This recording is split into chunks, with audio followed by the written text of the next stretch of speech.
Makofi. Aposta, kuna kitu kingine kimetokea. Nini kimetokea kingine? Huyu mama ni mjamzito, mimba yake ni ya miezi 7. Ndio. Amekwenda hospitali leo hii akaambiwa mtoto wake amekufa.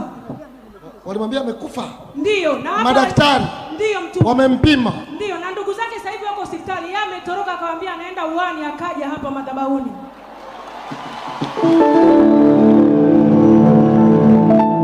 Ameambiwa mtoto amekufa.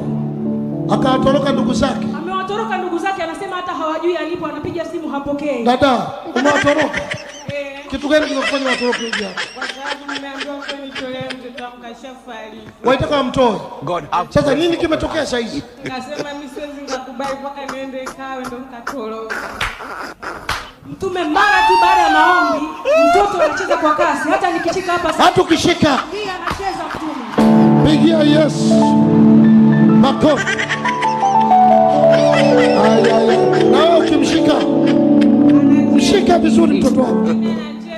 Analuka. Yani kuja kuwapaka najisikia vibaya na umwa. Baada ya maombi anacheza vibaya. Njoo hapa. Ufufuo. Pigia Yesu makofi.